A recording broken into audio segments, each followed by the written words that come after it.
ഈ അപ്പാർട്ട്മെൻറ്റിലാണ് ഞാൻ താമസിച്ചിരുന്നത്. ഇത് സമ്മറിലുള്ള ഇത് വിൻ്ററിലുള്ള വീഡിയോ ആണ്. വളരെ മനോഹരമായ 2 കാലത്തിൻ്റെ എടുത്തു പറയുന്നത്. ഇത് മഴ പെയ്യുന്ന സമയത്ത് അതേ സ്ഥലം തന്നെ 2, 3 രീതിയിലുള്ള എടുത്തിരിക്കുന്നതാണ്. ഇതും എൻ്റെ അപ്പാർട്ട്മെൻറ്റ് ഏറ്റവും മുകളിൽ മറു സൈഡിൽ നിന്ന് എടുത്തതാണ്. ഇതും ഇതുപോലെ തന്നെ മഞ്ഞ് വീണതും വെയിലുള്ള സ്ഥലവും സമയത്ത് എടുത്ത വീഡിയോസാണ്. വളരെ മനോഹരമാണ് സൈബീരിയ.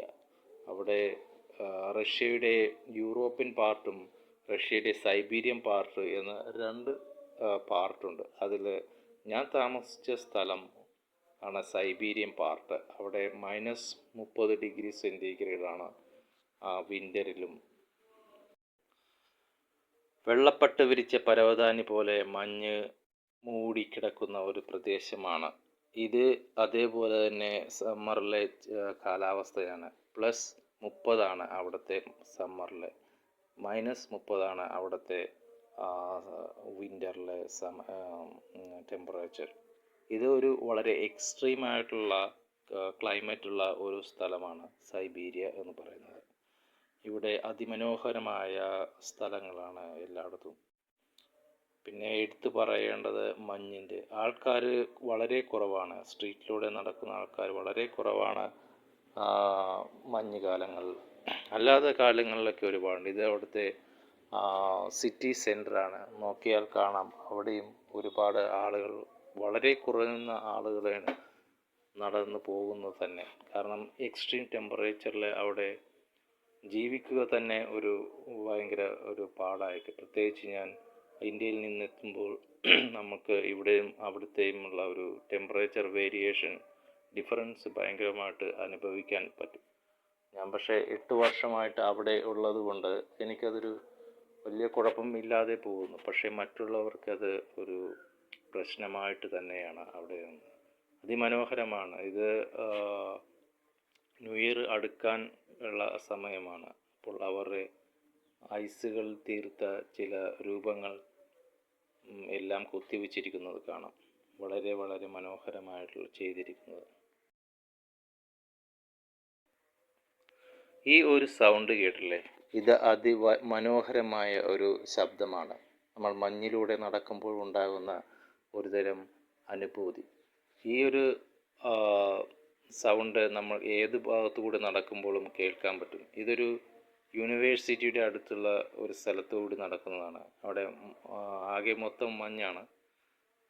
ഞാൻ യൂണിവേഴ്സിറ്റിയിലേക്ക് ആദ്യത്തെ ദിവസം, അതായത് എൻ്റെ യൂണിവേഴ്സിറ്റിയിൽ ടീച്ചിങ് സ്റ്റാർട്ട് ചെയ്യുന്ന ആ ഒരു സമയത്ത്, അവിടെ സെപ്റ്റംബർ ഒക്ടോബർ മാസത്തിലാണ് അവിടെ സ്റ്റഡീസ് തുടങ്ങുന്നത് തന്നെ. ആ സമയത്താണ്. അപ്പോൾ ആ സമയത്തൊക്കെ നല്ല മഞ്ഞുള്ള സമയമാണ്. പിന്നെ ഒരു ഒക്ടോബറൊക്കെ ആകുമ്പോൾ തന്നെ അവിടെ ന്യൂ ഇയറിൻ്റെ സെലിബ്രേഷൻ്റെ എല്ലാം തുടങ്ങിയിട്ടുണ്ടാകും. ഇത് അതിൻ്റെ ഭാഗമായിട്ട് സ്കൾപ്ചർ അവർ ചെയ്തു വച്ചിരിക്കുന്നതാണ്. പിന്നെ ക്രിസ്മസ് ട്രീ, അവർ ക്രിസ്മസ് ട്രീ എന്ന് പറയാറില്ല, അവർ ന്യൂ ഇയർ ട്രീ ആണ് എന്ന് പറയാറില്ല. കാരണം അവിടെ ക്രിസ്മസ് ആഘോഷിക്കാറില്ല, അവിടെ ന്യൂ ഇയർ ആണ് സാധാരണ ആഘോഷിക്കാറില്ല. മറ്റുള്ള രാഷ്ട്രത്തിൽ നിന്നും ചെറുതായിട്ടൊരു വ്യത്യാസമുള്ളതാണ് റഷ്യയിലെ സൈബീരിയയിലെ ജീവിത രീതികൾ. മനോഹരമായ ഒരു സിറ്റിയിലാണ് ഞാൻ താമസിച്ചത്. തോംസ്ക് എന്ന് പറയുന്ന ഒരു അതിമനോഹരമായ സിറ്റി.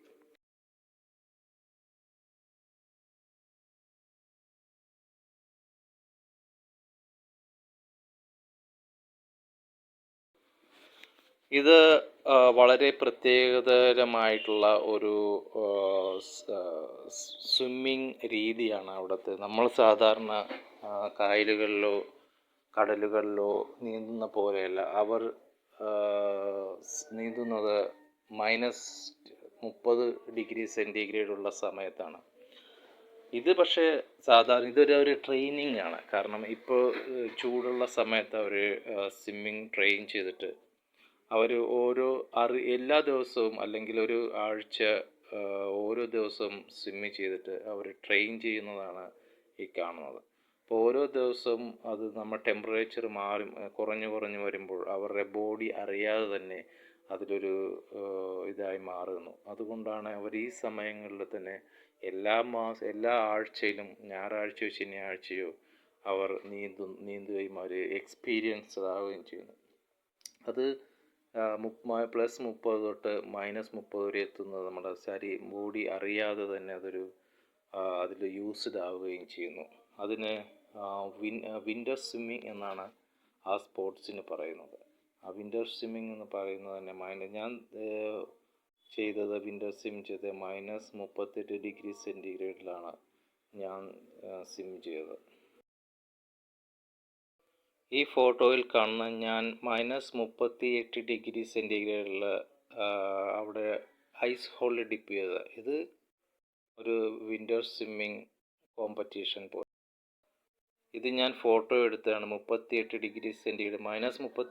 °C ഞാൻ സ്വിം ചെയ്ത സമയത്ത് എടുത്ത ഫോട്ടോ ആണ്. ഇതാണ് എക്സ്ട്രീമായിട്ട് ഞാൻ അവിടെ വിൻ്റർ സ്വിമ്മിങ്ങിൽ ചെയ്തത്. വളരെ ബുദ്ധിമുട്ടായിരുന്നു. നമുക്കൊരു 10 മിനിറ്റ് നിൽക്കാൻ പറ്റാത്തത്രയും തണുപ്പായിരുന്നു. ഒരു 30 സെക്കൻഡ് അവിടെ നമുക്ക് നിൽക്കാൻ പറ്റുള്ളൂ ഈ -38 °C.